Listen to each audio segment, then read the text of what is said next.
week 13 of the fantasy football season. And here's a few tight ends I have as sleeper options this week. The first guy, Jawan Johnson of the New Orleans Saints. So last season, Jawan Johnson, he had a great season for the Saint team. And he had great fantasy value as well, with 42 catches, 508 receiving yards, and 7 touchdowns. So him and Danny Dalton had a good year together for fantasy owners in the Saint team. But the last few weeks, he's starting to get things going once again, where he pretty much was banged up majority of the season and not in the game plan. Jawan Johnson, week 9 versus the Bears, 5 catches, 29 yards, a touchdown. Week 10, he had a bad game at Minnesota, catch 2 yards. And then week 12 at Atlanta, serviceable outing, 4 catches, 45 yards on 7 targets. So this week here, good matchup versus the Lions. Give up the 11th most fantasy points to tight ends on the season. And that could be down Chris Olave, already down Rashid Shaheed, most likely, and Michael Thomas. And someone's going to have to catch the football and make some plays over here if you want to keep up with the points on the scoreboard with a solid Detroit Lion offense. So Jawan Johnson, he's available out there in tons of fantasy leagues at 89%.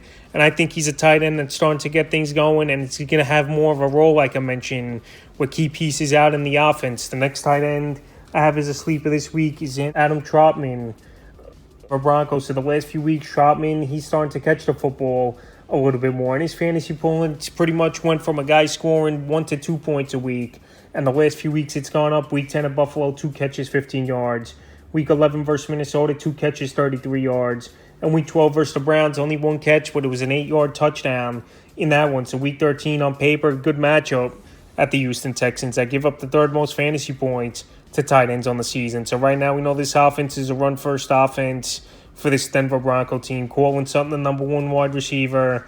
And the running backs, Samaje Perine and Jaleel McLaughlin, catch a decent amount of passes. So pretty much this offense is resolved around short passes and dump-offs.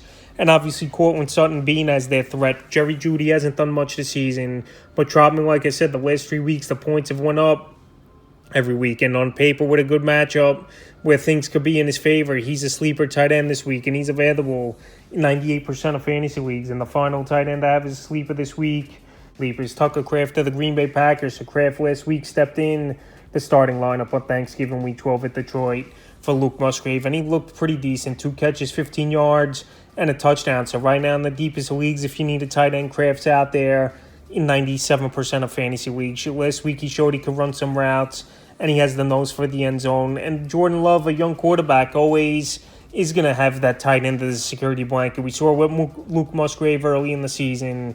We saw a little bit with Kraft over the last 2 games where he's had an expanded role. And this week in a matchup versus the Kansas City Chiefs, where they know they got to put up points and keep throwing that football if they want a chance to pull off the upset. I think Tucker Kraft in this one could be a sneaky option this week. So that's a few tight ends I have as sleepers for week 13 of the fantasy football season.